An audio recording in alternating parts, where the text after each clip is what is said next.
And we're back. Debra Knapke and I are here at the ranch, and today we're excited to share with you our big release of our summer planting of habitat and native plants.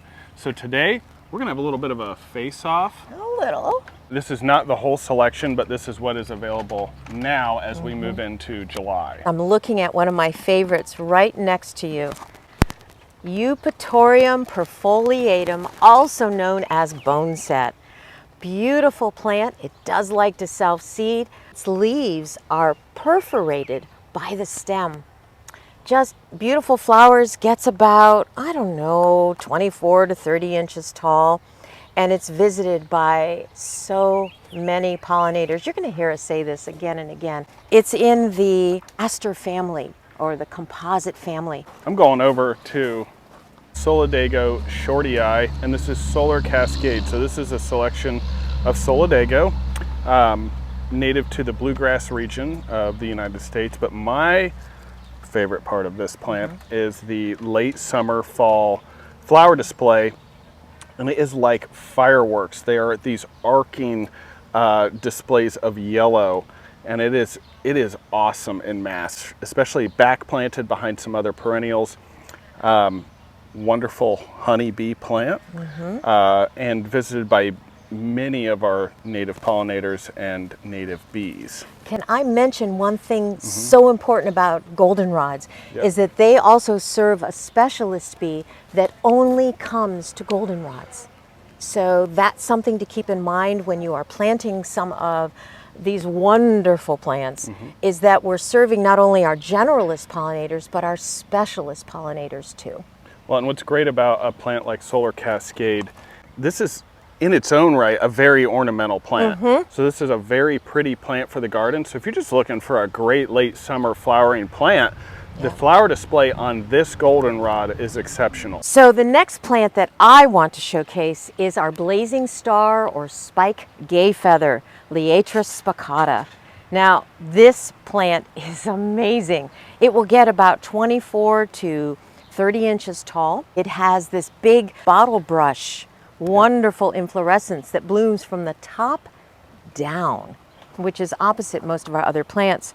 It attracts a lot of our butterflies, a lot of bees, and makes exclamation points in the garden. So when you plant it, you want about, I don't know, 3, 5, 7 of these in your garden, sort of popping up between your other perennials. My next pick is the great Blue Lobelia. It's probably one of my favorite late summer plants, period. So this is in the Campanulaceae family. It's a very durable Ohio native plant. You can commonly find this in meadows. Nice thing about this plant, it'll grow in a pretty wet area too, just like Lobelia cardinalis, the red counterpart to this plant. So my favorite thing about this plant is you know that late September garden walk, you're going through, say, High Banks Metro Park or somewhere like that, and you'll see these blue spikes, 3, 4, upwards of 4.5 feet tall, late season hummingbird plant, and these are blue trumpets. It's a true blue blooming perennial, which we all know blue flowers are a little harder to find, and this one really puts on a show. So a small mass of these 3, 5, 7 plants, you're going to have an excellent display of blue flowers late in the season. I'm going to switch it up a little bit. I'm going to the grasses for that vertical effect. And if you look at the 2 plants I have here, I'm kind of cheating because I'm talking about 2 plants at the same time. For the shade, we have Carex pennsylvanica, the Pennsylvania sedge. And it has this beautiful mounding habit as it grows, and it sort of looks like waves of grain. So for the shade or a more moist location, this is the plant you would choose. But say you have sun and you still want that mounding effect, take a look at our beautiful Prairie Dropseed. A very similar effect, although Prairie Dropseed may be a little bit more upright. If you're in the sun or the shade, you can get that effect. And my pick for grasses would be Little Bluestem. So wonderful native plant. Doesn't look like it now. It picks up its blue foliage once the plant gets some size to it. But it is a very blue grass. Nice thing about it, late in the season it turns this kind of coppery umber, a very pretty late season display. Durable, it's well suited to our environment, and again, just a nice native choice when picking grasses. Backed by popular demand, really healthy little blue stem. One big thing that's important for when we're talking about this, I really want to make sure that people know that this wasn't some quick idea that Jared had, but he's been working on this idea for quite a while. And we talk about habitat, we talk about putting together plants, and while we're talking more about natives, it's also non-natives, cultivars, and hybrids that make up our habitats too. Okay, so what's the best aster? Is there a best? It's a pretty big group. It is a big group, but we have two that are pretty fun. So These look like weeds, Deb. well, you know, I've been accused of selling weeds, but they're beautiful weeds. Why is yours beautiful?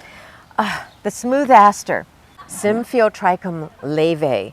And in my garden, she's also crept into my part shaded areas, self-seeded in, which kind of surprised me.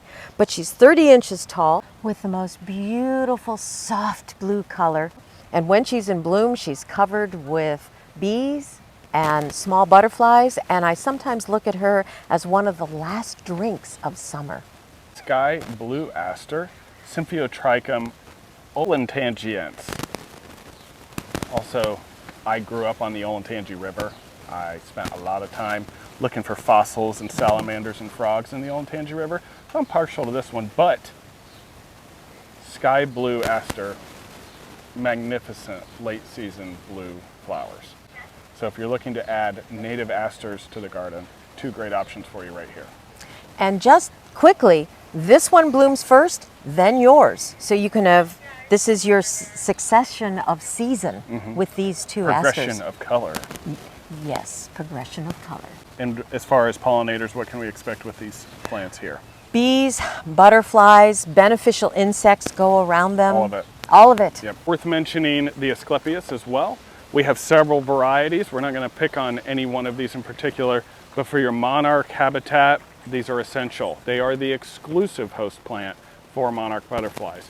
So if you are looking for something tall in the garden, this is the Cutleaf Rudbeckia, or Cutleaf green coneflower. It can get 6 to 8 feet tall in the garden.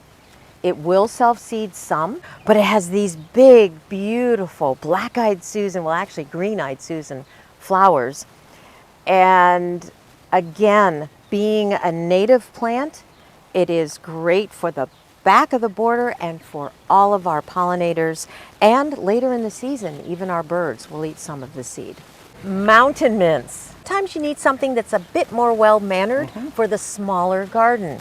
So this is the Virginia mountain mint, which is more of a clump former instead of spreading around. You can expect to see syrphid flies, all kinds of bees. You'll see butterflies. You will see the occasional wasp. You'll see predatory insects that are looking to pick up the insects that are coming here to feed. So if you are an insect nut, these are the plants for you. Almost like it's a habitat plant. It is a habitat plant for a lot of different insects. Here's some of our favorite habitat plants that we have just moved out from our growing blocks, with more coming along. Hope you enjoy, and let's keep on gardening. Try to plant something every day. It's good for your health, right, Deb? Excellent for your health. It's good for everybody's health. It is.